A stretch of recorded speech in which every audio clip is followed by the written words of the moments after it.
Doctor शमा रहमत, आप PG scholars हैं डिपार्टमेंट ऑफ मेडिसिन में मौजाद में, तो उनका लेक्चर है। आप सबसे गुजारिश है कि जो आप आपका ऑडियो है उसको थोड़ा म्यूटेड रखें। अगर जरूरत ना हो तो जब आप कहीं मूव कर रहे हो तो वीडियो भी ऑफ कर लें, चूंकि वो कैच हो जाता है। आप कहीं मूव कर रहे हो या दूसरे कोई एक्टिविटीज हो रही है, वीडियो आपकी यहाँ रिकॉर्ड हो जाती है। तो इसलिए अगर जरूरत ना हो तो क्लैरिटी के लिए आप वीडियो भी ऑफ कर लें। अदरवाइज अगर आप स्टैटिकली सुन रहे हैं तो वीडियो ऑन रख सकते हैं। तो आज की जो प्रेजेंटर है मैं उनको दावत दूंगा कि आप अपना प्रेजेंटेशन शुरू करें। डॉक्टर शमा रहमत।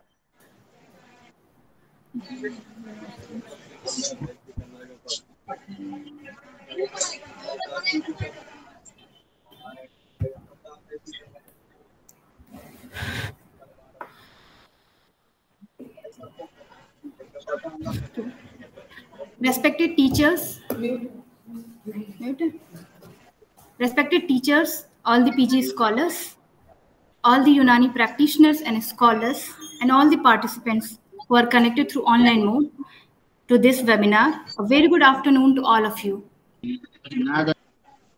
मेरा नाम शमा रहमत है और मैं पीजी स्कॉलर हूँ department of Maulana government तिब्बी college Patna में। जैसा कि हम सब जानते हैं कि हम सब इस सितंबर माह को राष्ट्रीय पोषण माह के तौर पर मना रहे हैं। भारत सरकार द्वारा चलाए जा रहे अभियान राष्ट्रीय पोषण अभियान के तहत पूरे सितंबर माह को राष्ट्रीय पोषण माह के तौर पर मनाया जाना है। और इस अभियान का विजन जो है कि 2022 तक भारत को कुपोषण रहित भारत बनाया जाए। इसी उद्देश्य से हमारा इसका उद्देश्य ये भी है कि जितनी भी गर्भवती महिलाएं हैं, जितनी भी स्तनपान कराने वाली महिलाएं हैं और बच्चे हैं, उनके होलिस्टिक डेवलपमेंट के लिए, समुचित विकास के लिए और उनके समुचित विकास और पर्याप्त पोषण को सुनिश्चित करें। और इसी उद्देश्य को पूरा करने के मकसद से हम यहाँ पे इस वेबिनार का आयोजन किया गया है, जिसमें आज मैं बात करूंगी dietary approach for lactating mother, यानी कि स्तनपान कराने वाली महिलाओं के पोषण के बारे में। तो मैं सबसे पहले बात करना चाहूंगी जो स्तनपान कराने वाली महिलाएं हैं, उनके पोषण की महत्व क्या है।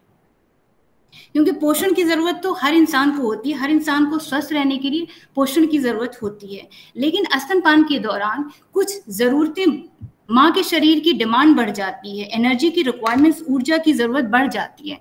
क्योंकि स्तनपान के दौरान माँ के शरीर में बहुत सारे बदलाव हो रहे होते हैं। वो एक गर्भावस्था से गुजर कर आती हैं और बच्चे के पैदा होने के बाद वो वापस से अपनी गर्भावस्था से पहले वाले स्टेज में जा रही होती हैं। साथ में उनके बदन में दूध का प्रोडक्शन शुरू हो जाता है बच्चे को स्तनपान कराने के लिए। तो इतने सारे बदलाव हो रहे होते हैं और इन सारे जरूरतों को पूरा करने के लिए माँ के पोषण की जरूरत बढ़ जाती है। और अगर माँ के पोषण में इन चीजों की कमी हो गई तो फिर माँ के हेल्थ पे, माँ की सेहत पे बहुत बुरा असर पड़ता है। तो सबसे पहले मैं ये बात करूंगी कि as a physician, as a health care provider, हमारा इस बात पे जरूर ध्यान होना चाहिए कि जितनी भी लैक्टेटिंग मदर हैं, जितनी भी गर्भवती महिलाएं हैं, उन्हें इस बारे में जरूर बताएं कि आपकी न्यूट्रिशन की कितनी ज्यादा इंपॉर्टेंस है आपके लिए। हम बात कर रहे हैं स्तनपान कराने वाली महिलाओं के डाइटरी अप्रोच के बारे में, पोषण के बारे में। तो सबसे पहले इसमें हम इस बात पे जरूर बात करेंगे कि स्तनपान क्या है। क्योंकि स्तनपान जो नवजात शिशु होता है उसके लिए एक कंप्लीट फूड होता है। उस नवजात शिशु को जन्म लेने के बाद सबसे अच्छा जो उसका भोजन माना जाता है वो माँ का दूध ही माना जाता है। और उसमें वो सारी चीजें मौजूद होती हैं जो उस बच्चे के ग्रोथ के लिए जरूरी होती हैं। उसके अलावा उसे कुछ भी लेने की जरूरत नहीं होती है। तो सबसे पहले ब्रेस्ट फीडिंग जो है, ब्रेस्ट फीडिंग उसे कहते हैं जो माँ अपने स्तन से सीधे बच्चे को दूध पिला रही होती है, किसी भी बॉटल से या किसी दूसरे चीज से नहीं पिलाना है।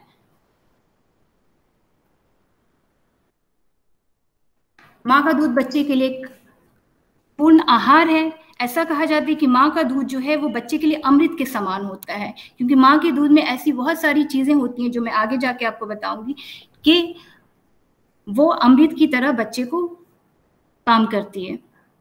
और एक माँ अपने नवजात शिशु को जो एक सबसे अच्छा उपहार दे सकती है वो ये है कि वो अपने बच्चे को स्तनपान कराएं। इसलिए WHO भी रिकमेंड करता है कि जन्म के पहले 6 महीने तक अपने बच्चे को सिर्फ और सिर्फ अपना दूध पिलाएं। Steps to successful breast feeding. ज्यादातर ये होता है कि कुछ और महिलाएं जो पहली बार माँ बन रही होती हैं उन्हें ब्रेस्ट फीडिंग के फायदे नहीं मालूम होते हैं या फिर उन्हें प्रॉपर तरीका नहीं मालूम होता है।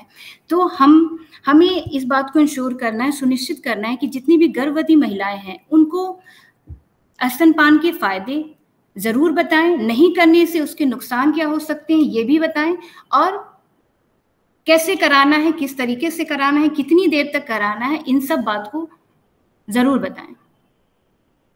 और जब स्तनपान करा रहे हों, जैसे शुरू के 6 महीने तक, उस बीच में किसी भी माँ के दूध के अलावा किसी भी दूध की या किसी भी अलग से खाने और पानी की जरूरत नहीं होती है।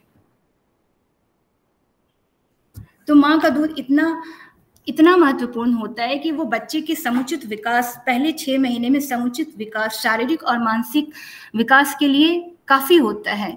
तो माँ के दूध में ऐसी कुछ चीजें होती हैं खास, उसमें मैं बात करूंगी composition of breast milk. Breast milk में क्या क्या चीजें होती हैं। सबसे पहली बात कोलेस्ट्रम जो होता है, माँ का पहला दूध जो होता है, जन्म से लेकर के 3 से 4थे दिन तक जो दूध होता है उसे कोलेस्ट्रम कहते हैं। ये एंटीबॉडीज में प्रचुर मात्रा में होती हैं। ये जो होता है इसमें रोग प्रतिरोधक क्षमता बहुत ज्यादा होती है। उसके बाद अगर ये दूध जो होता है बच्चे के लिए पहले टीके की तरह काम करता है। आप अपने बच्चे को बहुत सारी बीमारियों से बचाने के लिए तरह तरह के टीके लगवाते हैं, तो कोलेस्ट्रम जो होता है ये बच्चे को पहले टीके की तरह काम करता है। उसके बाद 3-4 दिन से लेकर के 2 हफ्ते तक जो माँ के शरीर से जो दूध निकलता है उसे ट्रांजिशनल मिल्क कहते हैं, और इसके 2 हफ्ते के बाद जो मिल्क होता है वो मैच्योर हो जाता है। अब मिल्क के सिक्रीशन के टाइमिंग के हिसाब से, यानी कि जब आप बच्चे को फीड कराते हो उसके टाइमिंग के हिसाब से मिल्क 2 तरह के होते हैं, फोर मिल्क और हिंड मिल्क।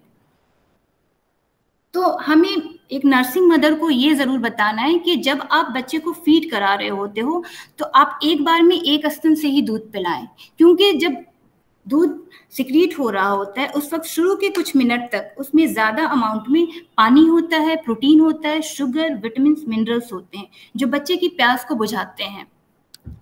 कुछ मिनट स्तनपान कराने के बाद जो दूध निकलता है उसमें फैट ज्यादा मात्रा में होता है और ये बच्चे को ज्यादा एनर्जी देती है, और इस फैट की वजह से बच्चे को संतुष्टि हो जाती है, उसका पेट भर जाता है तो पूरी तरह से, और वो खुद ही दूध पीना छोड़ देता है।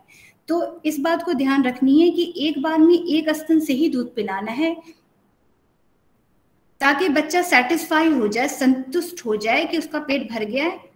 दूसरी बार जब आप दूध पिलाएं तो फिर दूसरे स्तन से दूध पिलाएं। ये नहीं कि एक ही बार में आपने एक स्तन से थोड़ी देर के दूध पिला लिया फिर दूसरे स्तन से। ऐसे क्या होता है, बच्चे का पेट पूरी तरह, बच्चे को ये फील नहीं होता कि उसका पेट पूरी तरह भर गया है। बेनिफिट्स ऑफ ब्रेस्ट फीडिंग, स्तनपान के फायदे। एक तो सबसे फायदा ये है कि न्यूट्रिशनल सुपेरियोरिटी है कि माँ के दूध में सारे न्यूट्रिशन मौजूद होते हैं जो एक बच्चे के ग्रोथ के लिए जरूरी होता है। कार्बोहाइड्रेट्स, लैक्टोज होता है, प्रोटीन्स, फैट्स में जो मदर्स मिल्क है वो rich in polyunsaturated fatty acid जो माइलिनेशन ऑफ नर्वस सिस्टम के लिए जरूरी होता है। विटामिन, मिनरल्स प्रचुर मात्रा में मौजूद होते हैं, vitamin A, D, E and के। वाटर, इलेक्ट्रोलाइट्स, इसमें इम्यूनोलॉजिकल सिक्योरिटी भी होती है, यानी कि एंटीबॉडीज IgA मौजूद होता है। IgA ये बच्चे की रोग प्रतिरोधक क्षमता को बढ़ाता है जो बच्चे के लिए के शारीरिक और मानसिक विकास के लिए जरूरी होता है। ये सब तो मैंने बताई कि ये सारी चीजें ब्रेस्ट फीडिंग अगर हम कराएं तो बच्चे के लिए ये कितना जरूरी है। बच्चे की न्यूट्रिशनल रिक्वायरमेंट जो उस वक्त बच्चा बढ़ रहा होता है उसकी न्यूट्रिशनल रिक्वायरमेंट को, पोषण की जरूरत को पूरा करने के लिए माँ का दूध कितना अहम है, लेकिन ब्रेस्ट फीडिंग के फायदे मदर को भी होते हैं। प्रेगनेंसी के दौरान ज्यादातर बहुत सारे बदलाव हो रहे होते हैं, लैक्टेशन के दौरान भी हो रहे होते हैं। तो अगर माँ बच्चे को breast feeding, exclusively breast feeding करा रही होती हैं, तो उनके बदन में जो उनके बच्चेदानी का साइज कम होने लगता है बच्चे के जन्म देने के बाद, वो इसमें मदद करता है। दूसरी हेल्प ये होती है कि लैक्टेशनल एमिनोरिया। लैक्टेशनल एमिनोरिया कहते हैं कि जितनी देर माँ जो है अपने बच्चे को अपना दूध पिला रही होती हैं, वो एमिनोरिया फील करती हैं, जो एक नेचुरल कंट्रासेप्शन है। और तीसरी बात, फायदे ये हैं कि वो माएँ जो अपने बच्चे को स्तनपान कराती हैं, उनमें ब्रेस्ट कैंसर, ओवेरियन कैंसर और एंडोमेट्रियल कैंसर के होने के चांसेस कम से कम हो जाते हैं। ये तो देख लिया हमने इम्पोर्टेंस। अब मैं बात करूंगी कि कितनी ऊर्जा की जरूरत होती है। न्यूट्रिशनल रिक्वायरमेंट, एनर्जी की, ऊर्जा की जरूरत बढ़ जाती है, लेकिन कितनी बढ़ जाती है? पहले 6 महीने में, जन्म से लेकर के पहले 6 महीने तक plus 600 kilo calorie per day की रिक्वायरमेंट बढ़ जाती है। जैसे नॉर्मल डेज में एक स्वस्थ महिला को 2200 किलो कैलोरी ऊर्जा की जरूरत होती है, तो वो माँ जो बच्चे को स्तनपान करा रही होती हैं, उनमें प्लस 600 किलो कैलोरी और बढ़ जाती है रिक्वायरमेंट पहले 6 महीने में, और फिर 6 से 12 महीने के बीच में plus 520 kilo calorie per day बढ़ जाती है। तो ये कैलोरीज को हम कैसे ले सकते हैं? तो हम अपने खाने में जो पोषक तत्व से प्रचुर मात्रा में जो भोजन होते हैं, उनका सिलेक्शन करके, उनका चुनाव करके हम इस एक्स्ट्रा कैलोरीज, एक्स्ट्रा ऊर्जा की रिक्वायरमेंट को आराम से पूरी कर सकते हैं। जैसे हम whole grain chapatis, whole grain cereals, दालें, हरी पत्तेदार सब्जियां, खट्टे फल, दूध से बनी चीजें, इन सब का इस्तेमाल सही तरीके से करके हम इस अतिरिक्त ऊर्जा की जरूरत को आराम से पूरा कर सकते हैं।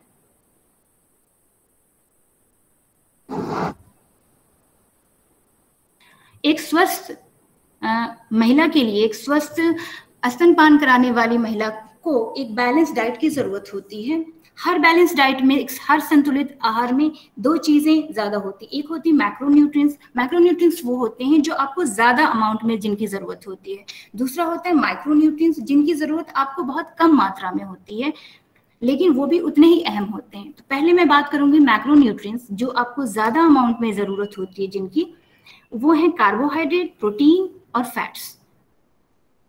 कार्बोहाइड्रेट जो होती है वो प्लस 175 ग्राम या इससे ज्यादा अमाउंट बढ़ जाता है इसकी रिक्वायरमेंट। आपको अब जितना खाना पहले खा रहे हो, उसमें आपके कार्बोहाइड्रेट इंटेक को 175 ग्राम तक और बढ़ा लेना है पूरे दिन में। आप जितना प्रोटीन पहले ले रहे हो, उससे 13 ग्राम पर डे बढ़ा लेनी है। प्रोटीन की रिक्वायरमेंट जैसे होती है कि हम सब जानते हैं कि 1 ग्राम पर केजी बॉडी वेट है। अगर आपका वजन जितना भी है, उतने ग्राम प्रोटीन की जरूरत आपको होती है। आपका वजन अगर 50 केजी है, 50 किलो के हो आप, तो आपको की प्रोटीन रिक्वायरमेंट जो है वो 50 ग्राम है। तो आप जब स्तनपान करा रही हैं, उस दौरान 13 ग्राम प्रोटीन पर डे की रिक्वायरमेंट बढ़ जाती है।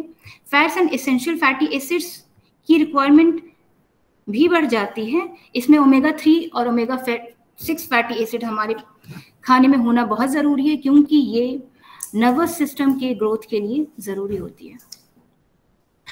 नाउ माइक्रोन्यूट्रिएंट्स में आते हैं विटामिन्स और मिनरल्स। वैसे तो हर महिला को माइक्रोन्यूट्रिएंट्स की जरूरत होती है, लेकिन स्तनपान के दौरान कुछ स्पेशल माइक्रोन्यूट्रिएंट्स हैं जिनकी जरूरत बढ़ जाती है नॉर्मल के मुकाबले में। उनमें से आता है vitamin A, vitamin B complex, vitamin C, vitamin D, vitamin ई।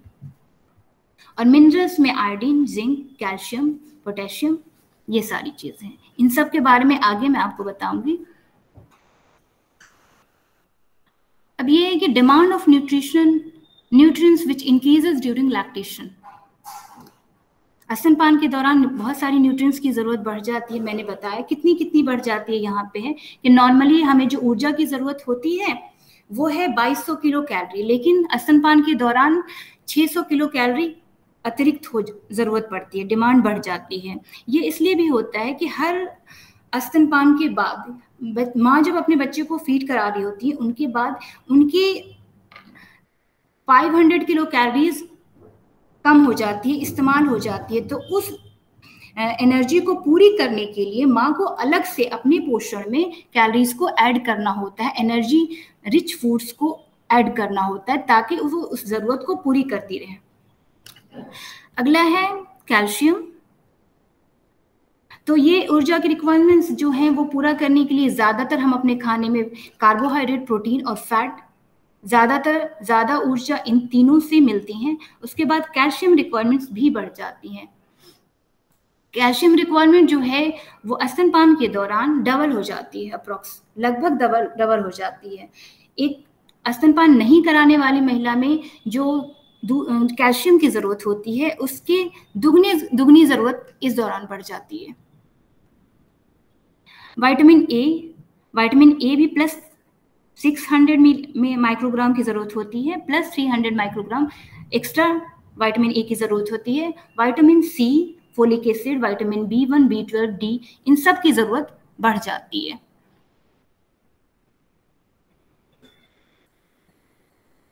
इसी तरह प्रोटीन, कैल्शियम, विटामिन डी, तो इन सब की ज़रूरत क्यों है इसमें ये बताया गया है। कैल्शियम जो कैल्सिफिकेशन के लिए बोन कैल्सिफिकेशन के लिए, बोन्स और टीथ को, दांतों को मजबूत बनाए रखने के लिए कैल्शियम की ज़रूरत होती है, माँ और बच्चे दोनों के लिए। विटामिन डी जो है वो कैल्शियम एब्जॉर्प्शन के लिए। DHA एक एसेंशियल फैटी एसिड है, ये बच्चे के नर्वस सिस्टम के डेवलपमेंट के लिए बहुत ज़रूरी होता है। तो ज़्यादातर माँ के दूध में DHA मौजूद होता है, लेकिन वो माँ, ये देखा गया है कि वो माँ जिनके खाने में DHA एसेंशियल फैटी एसिड, अगर वो अपने खाने में एसेंशियल फैटी एसिड ले रही होती हैं तो उनमें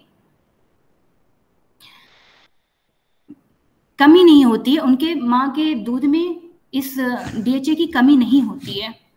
और DHA का एक इम्पॉर्टेंट ये भी है कि ये मूड को एलिवेट करता है। ज़्यादातर औरतें जो होती हैं, ज़्यादातर नहीं, कुछ औरतें जो होती हैं वो प्रेगनेंसी से गुजरने के बाद जब वो पोस्टपार्टम स्टेज में आती हैं, बच्चे को जन्म देने के बाद, तो उनमें डिप्रेशन के लक्षण होते हैं, वो उदास रहती हैं।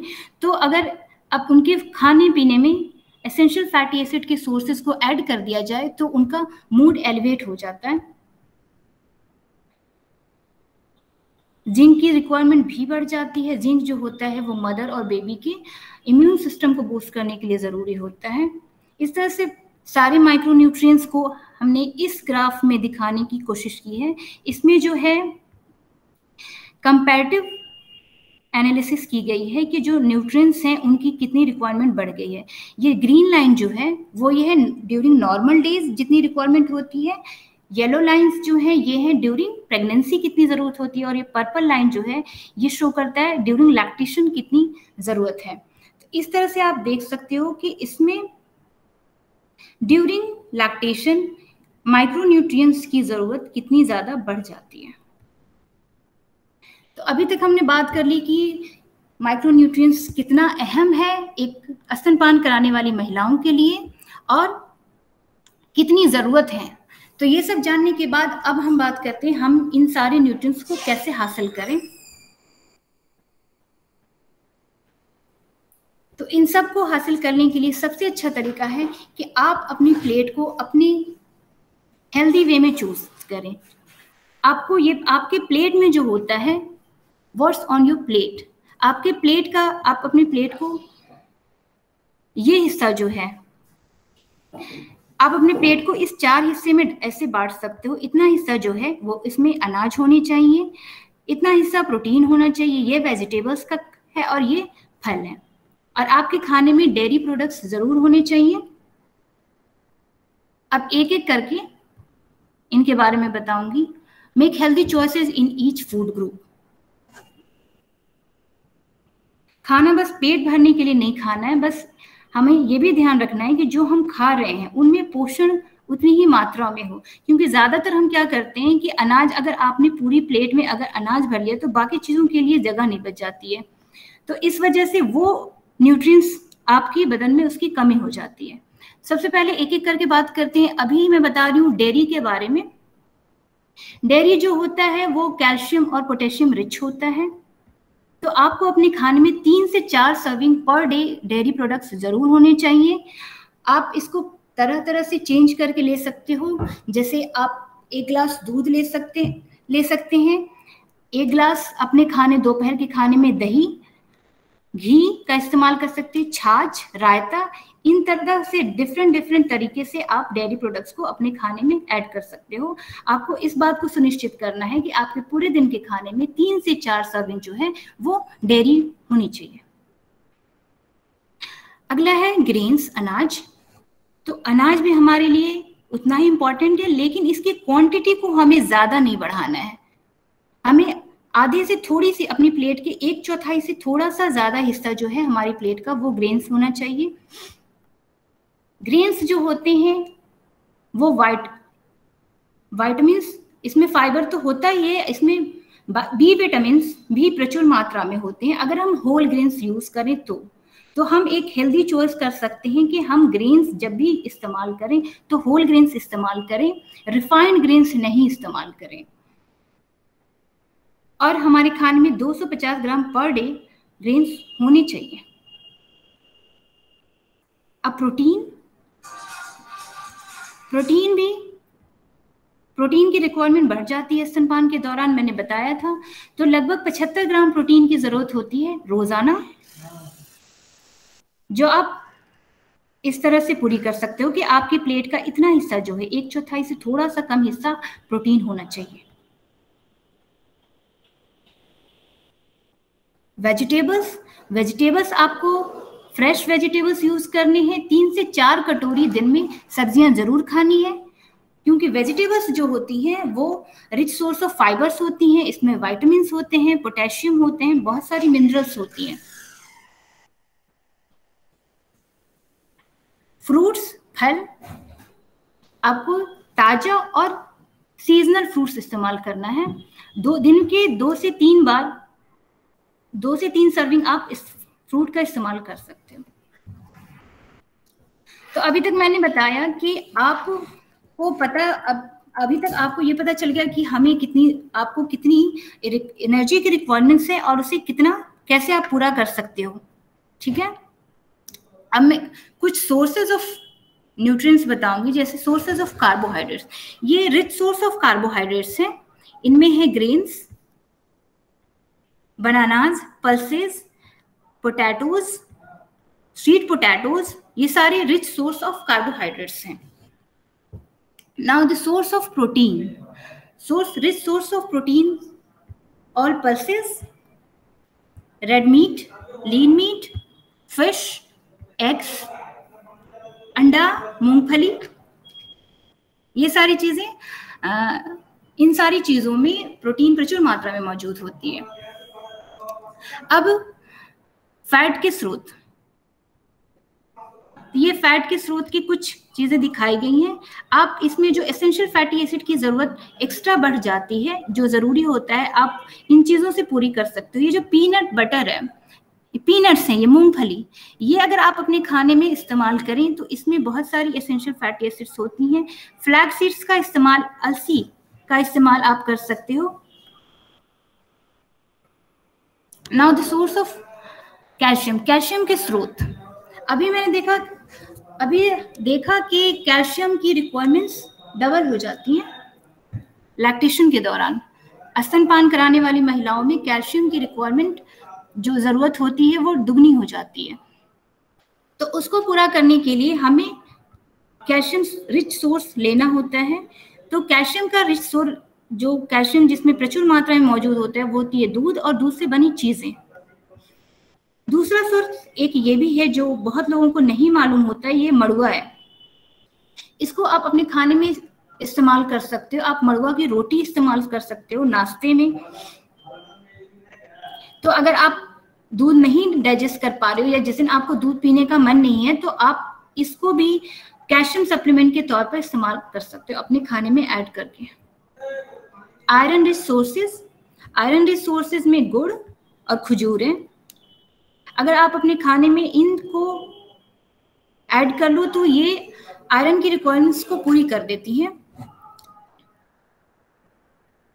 और इनको हमें अपने डेली डाइट, आपको अपने डेली डाइट में भी शामिल करना है।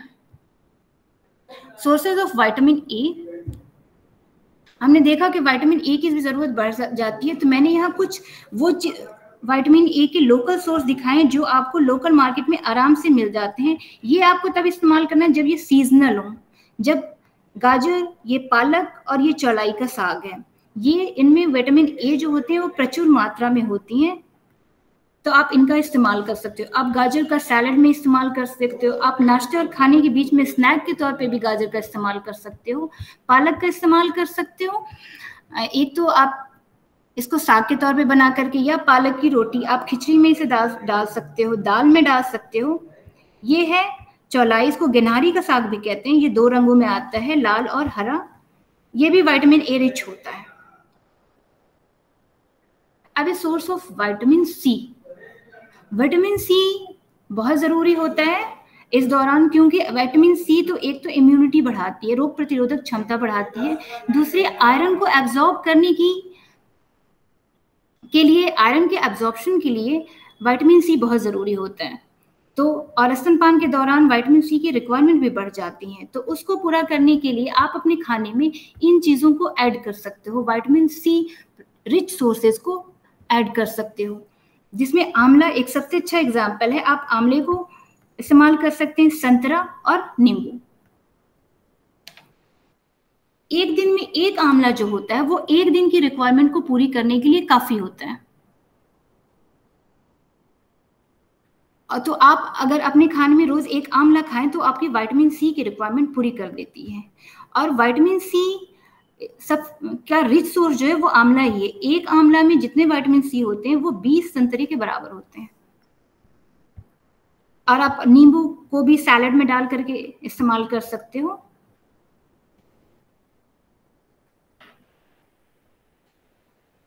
अब है ये सोर्सेज ऑफ फोलिक एसिड, ये है चुकंदर और पालक।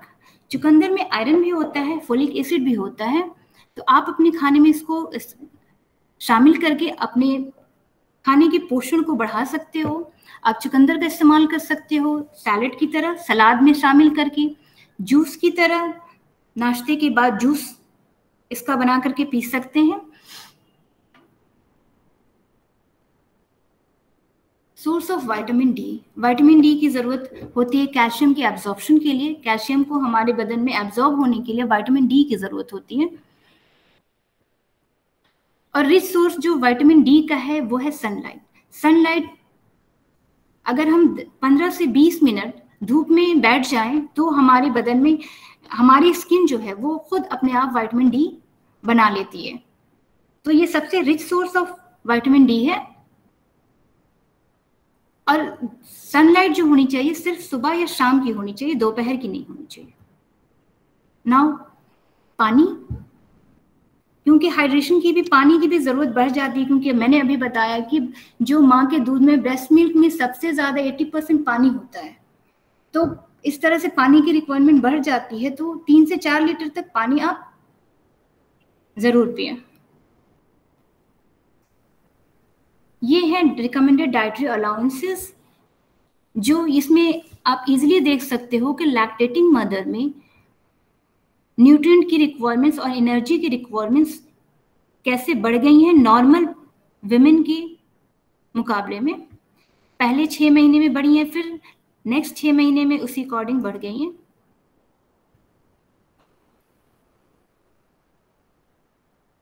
Important points regarding diet. अब तो मैंने अलग अलग करके एक एक चीज के बारे में बताया।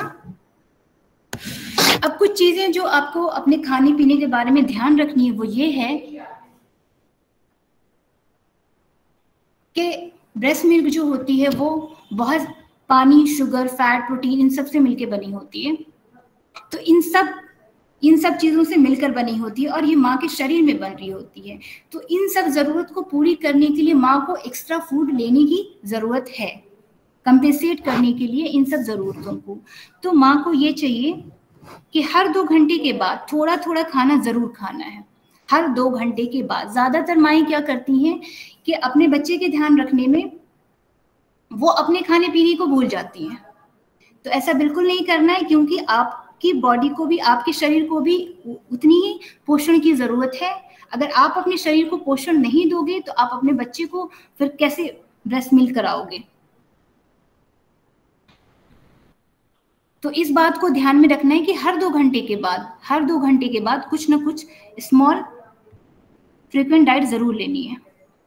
आपको पूरे दिन में कम से कम 8 से 10 ग्लास पानी पीना ही पीना है। आप इसको 3 से 4 लीटर तक बढ़ा सकते हो, जैसे आपकी, ये प्यास के पे डिपेंड करता है, आपकी रिक्वायरमेंट पे।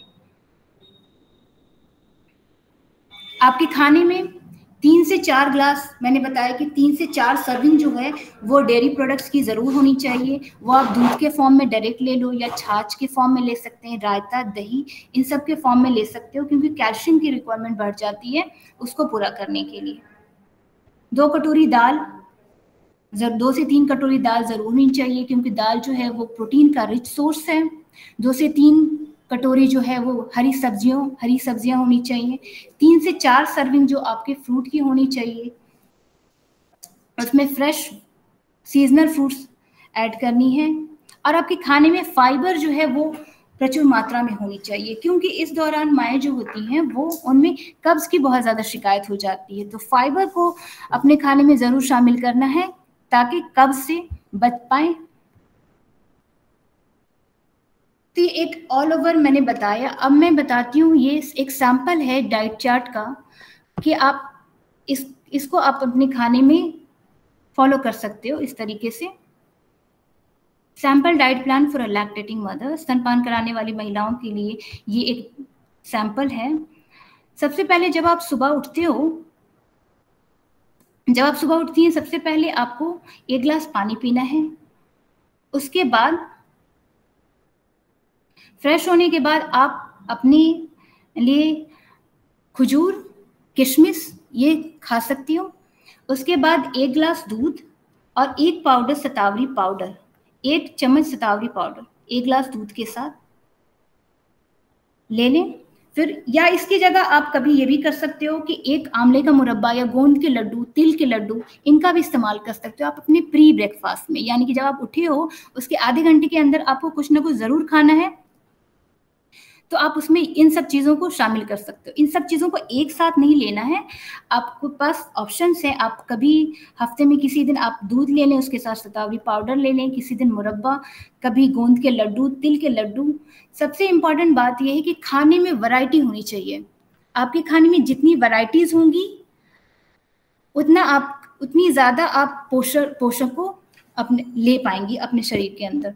तो ये नहीं कि एक ही चीज़ हर रोज़ खानी है, रोज़ तरह तरह की चीज़ें ट्राई करनी है, हर न्यूट्रिएंट्स को एक एक दिन ट्राई करनी है, खाना है। फिर ब्रेकफास्ट में जब आते हैं तो ब्रेकफास्ट में आप चूज माई प्लेट की डाइट फॉलो करनी है कि आपकी प्लेट का इतना हिस्सा ग्रेन्स होनी चाहिए, इतना ये, उसी हिसाब से यहाँ पे ये है कि आप नाश्ते में दलिया ले सकते हो। दलिया जो होनी चाहिए वो होल ग्रेन दलिया। आप ब्रोकन जो गेहूं होता है उसको तोड़ करके, जो ब्रोकन टूटे हुए होते हैं गेहूं होते हैं, उसका दलिया बना सकते हैं। उसमें बहुत सारी हरी सब्जियां शामिल करके, ये बहुत न्यूट्रिशियस होता है, इसमें बहुत सारा पोषक तत्व होता है।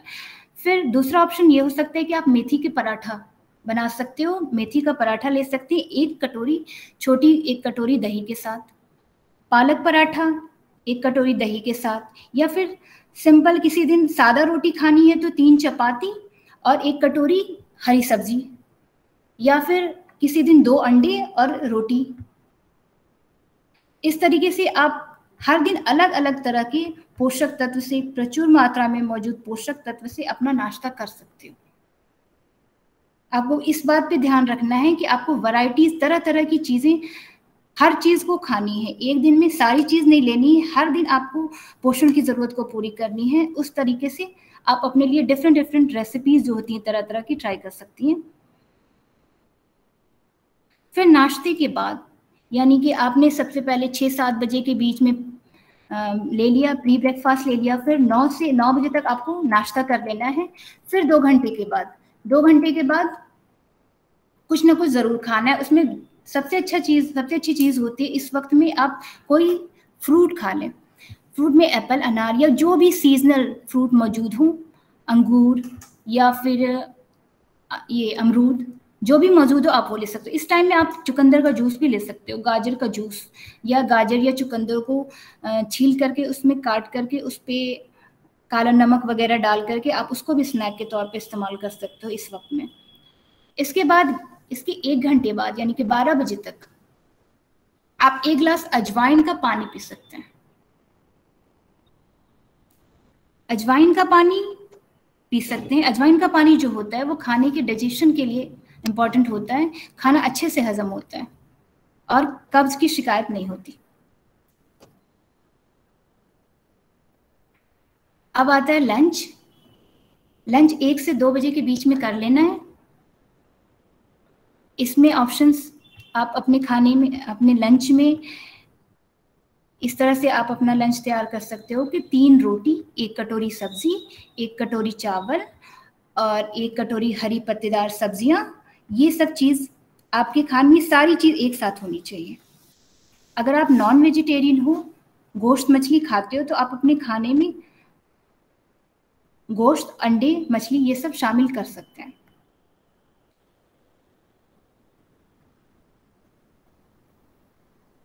अब इवनिंग स्नैक 1 से 2 बजे के बीच में लंच के बाद शाम में आपको कुछ ना कुछ ज़रूर खाना है, क्योंकि हर 2 घंटे के बाद आपको खाना है। तो इसमें इस वक्त मिक्स वेजिटेबल सूप, उसमें मिक्स वेजिटेबल्स में ये आ सकता है bottle gourd, beetroot, carrot, tomato, इन सब का जूस बना करके पीना है, या फिर अकेले अकेले सिर्फ एक सब्जी का भी जूस बनाकर, सूप बनाकर पी सकते हैं। या फिर इस टाइम में ये जो चिक्की है, मूंगफली की चिक्की, इसका सेवन कर सकते हैं। अब आता है डिनर। रात का खाना जो है वो 8 बजे तक ले लेना है। इस खाने में 2 रोटी, इस तरीके से आपका खाना हो सकता है कि आप इसमें 2 रोटी ले लें। दाल में भी वैरायटीज होनी चाहिए, जैसे मूंग दाल, मसूर दाल, उसके साथ कैरेट, ये गाजर काट के आप इसको ले सकते हो।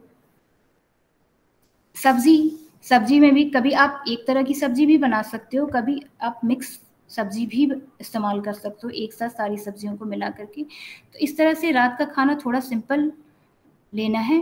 2 रोटी हो गई, दाल, सब्जी ये ज़रूर होने चाहिए। खाने के बाद 10 से 15 मिनट तक ज़रूर टहलना है रात के खाने के बाद। सोने से पहले 1 गिलास दूध और कुछ 5-6 भिगोए हुए बादाम का सेवन कर सकते हैं। अगर आप बादाम ना ले पा रहे हो तो आप उसकी जगह मूंगफली, 1 मुट्ठी मूंगफली का सेवन कर सकते हैं।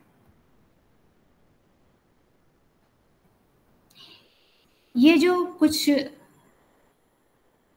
फूड्स हैं जो लैक्टोजेनिक हैं, जो माँ में दूध के प्रोडक्शन को बढ़ाती हैं, उनमें ये सारी चीज़ें शामिल हैं।